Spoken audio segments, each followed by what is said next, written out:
Sixth class గాలి అనే గాలి అనే సంఘటనలు అనే లెసన్ని చూద్దాం ఒకసారి. క్విక్ రివిజన్కి యూజ్ అవుతుంది. ప్రతి చోట గాలి ఉంటుంది. గాలి స్థలాన్ని ఆక్రమిస్తుంది. ప్రతి చోట గాలి ఉంటుంది. మనం ఉండే ప్రతి చోట కూడా గాలి ఉంటుంది. గాలి స్థలాన్ని ఆక్రమిస్తుంది. గాలికి రంగు లేదు, పారదర్శకమైంది ఏంటంటే మనం గాలిలో ప్రతి వస్తువు, ఏ వస్తువు ఉన్నా సరే మనం దాన్ని చూడవచ్చు అన్నమాట. మన భూమి పలుచని గాలి పొరతో చుట్టబడి ఉంది.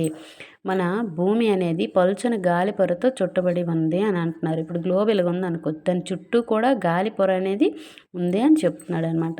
నెక్స్ట్, ఈ పొర భూమి ఉపరితలం నుండి అనేక కిలోమీటర్ల వరకు విస్తరించి ఉంది. దీన్నే వాతావరణం అంటారు. మనకి విట్టు వాతావరణం అంటే ఏమిటి అనేసి ఇస్తాడనమాట. అప్పుడు ఎలా చెప్తాం?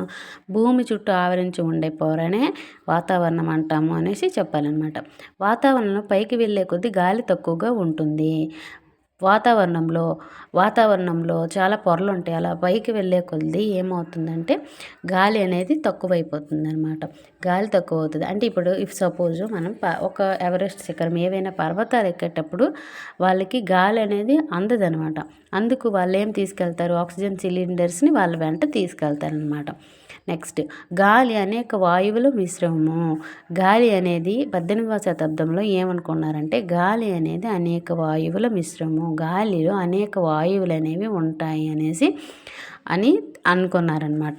నెక్స్ట్, గాలిలో ఏమేమి ఉంటాయో ఒకటి చూసుకోవాలి. ఇప్పుడు నీటి ఆవిరి ఉంటుంది. గాలిలో నీటి ఆవిరి అనేది ఉంటుంది.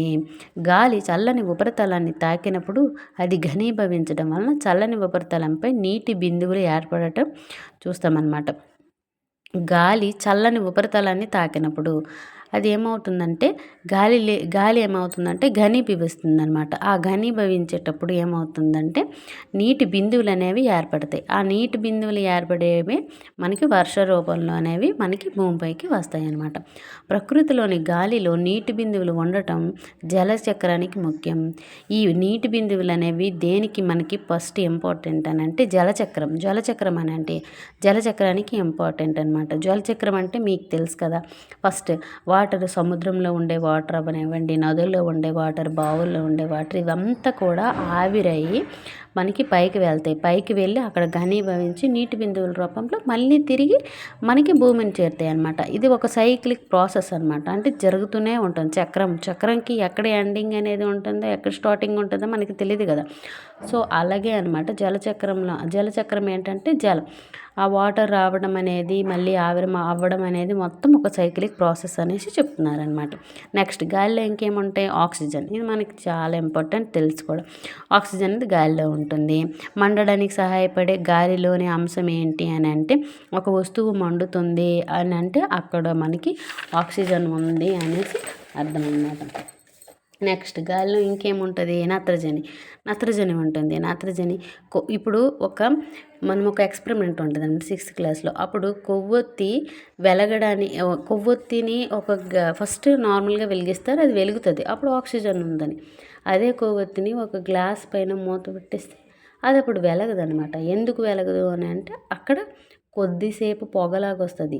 ఎందుకు అని అంటే అక్కడ నైట్రోజన్ ఉంది అనే అర్థం అనమాట. అంటే కొవ్వొత్తి వెలగడానికి సహాయపడని వస్తువు నైట్రోజన్, సహాయపడే వస్తువు ఆక్సిజన్. గాలిలో మనకి అధిక భాగంలో ఉన్నది ఏంటి అని అంటే మనకి నైట్రోజన్ని నత్రజని అంటారు తెలుగులో. నెక్స్ట్, గాలిలో ఇంకోటి ఏముంటాయి? గాలి అనేక వాయువుల మిశ్రమం అన్నాం కాబట్టి ఇంకేముంది? కార్బన్ డైఆక్సైడ్ ఉందన్నమాట. Carbon dioxide, CO2. చుట్టూ ఉన్న గాలిలో మనకి కార్బన్ డైఆక్సైడ్ అనేది కొద్దిగా తక్కువగా ఉంటుంది అనమాట. కార్బన్ డైఆక్సైడ్ ఎక్కువగా ఉండదు, తక్కువగా ఉంటుంది. నెక్స్ట్, మనకి మొక్కలు దేనిలో ఉపయోగించుకుంటాయి కార్బన్ డైఆక్సైడ్ని? ఫోటోసింథసిస్, కిరణజన్య సంయోగక్రియలో మనకి గాలిని CO2ని ఉపయోగించుకుంటాయి అనమాట. మొక్కలు శ్వాసక్రియలో మనలాగే ఆక్సిజన్ని ఉపయోగించుకుంటాయి, కానీ కేవలం కిరణజన్య సంయోగక్రియ జరిగేటప్పుడు మాత్రమే CO2ని ఉపయోగించుకుంటాయి. మొక్కలు మరియు జంతువులు శ్వాసక్రియలో O2 ఉపయోగించుకొని CO2ని విడుదల చేస్తాయి. మనం గుర్తుపెట్టుకోవాలన్నమాట.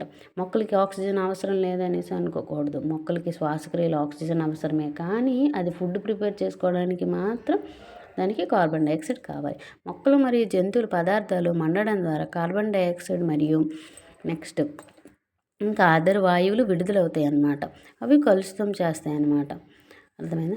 ఎండుటాకులు పండు వ్యర్థాలను మనం పంట వ్యర్థాలను మండించరాదన్నమాట. మండించేటప్పుడు పొగ అనేది వస్తుంది, అది కలుషితం చేస్తుంది. నెక్స్ట్ ధూళి మరియు పొగ. ఇంధనాలను మండించడం వల్ల పొగ ఉత్పత్తి అవుతుంది. గాలిలో ధూళి కణాలు ఎప్పుడు ఉంటాయి, గాలిలో ధూళి కణాలు అనేవి ఎప్పుడు ఉంటాయి అన్నమాట. అవి మనకి కనిపించవు. ముక్కులో గల సూక్ష్మమైన రంధ్రాలు దుమ్ముని పోనీయవు. జలచక్రంలో గాలి అనేది ముఖ్య పాత్ర వహిస్తుంది. జలచక్రంలో గాలి ముఖ్య పాత్ర వహిస్తుంది. గాలిలో మనకి అనేక వాయువులు ఉన్నాయి. అందులో నైట్రోజన్ అనేది అత్యధికంగా ఉంది. నైట్రోజన్ మరియు ఆక్సిజన్ కలిపి 99% ఉన్నాయి. 78 and 23% కాబట్టి 99%. కార్బన్ డైఆక్సైడ్ అనేది 1% ఉంది, ఇంక మిగతా ఉన్నాయి అన్నమాట కొద్దిగా. ఇది ఎంత ఉంటుందో మీకు తెలుసు కదా, 0.003 అలాగా. నీటిలో గాలి ఉంటుంది. మనకి మన వాటర్ ఫార్ములా తెలుసు కదా, H2O కదా. ఇందులో H2 పరమాణువులు 2 ఉంటే ఆక్సిజన్ కూడా ఉంటుందన్నమాట నీటిలో. నెక్స్ట్ నీటిని వేడి చేయడం ప్రారంభించగానే అందులో గాలి బుడగల రూపంలో బయటకు వస్తుంది. నీరు వేడికి చివరిగా నీటి ఆవిరిగా అవుతుంది. మనం వాటర్ అనేది వేడి చేస్తే ఫస్ట్ బుడగలు వస్తాయి అన్నమాట. ఆ బుడగలు ఏంటంటే వాటర్లో ఉండే ఆక్సిజను. నెక్స్ట్ మట్టిలో కూడా గాలి ఉంటుంది. నేలలో నివసించే జీవులు మొక్కలు వేర్లు ఈ గాలిని శ్వాసిస్తాయి. మట్టిలో కూడా మన కింద ఉండే భూమి లోపల కూడా గాలి ఉంటుంది. అవి దేనికి యూజ్ అవుతాయి? మొక్కలు వేర్లకు యూజ్ అవుతాయి. కొన్ని బొరియల్లో ఉంటాయి కదా పాములు, వానపాములు, ఎలుకలు, వాటికి ఆ గాలి యూజ్ అవుతుందన్నమాట.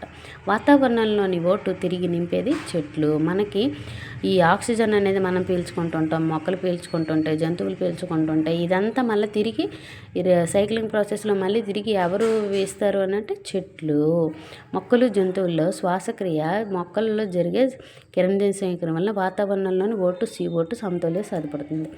మనకి ఒక్క ఫోటోసింథసిస్ జరగాలంటే మొక్కలు ఉండాలి. మొక్కలు ఉండడం వల్లనే మనకి ఆక్సిజన్ అనేది సమతుల్యంగా ఉంటుంది. గాలి మొక్కల్లో విత్తన వ్యాప్తికి, పరాగరేణువుల వ్యాప్తికి కూడా సహాయపడుతుంది. విత్తన వ్యాప్తి ఈ ప్రదేశం ఇప్పుడు కొండలు, అడవులు చాలా ఉన్నాయి. అక్కడ వెళ్ళి ఎవరు మొక్కలు నాటుతారు? నాటరు. అది గాలి ద్వారా వెళ్తాయి. పరాగరేణువుల ద్వారా అంటే తుమ్మెదలు, తేనెటీగలు వాటి ద్వారా కూడా వెళ్తాయి అని చెప్తున్నారు. గాలి జలచక్రంలో ముఖ్య పాత్ర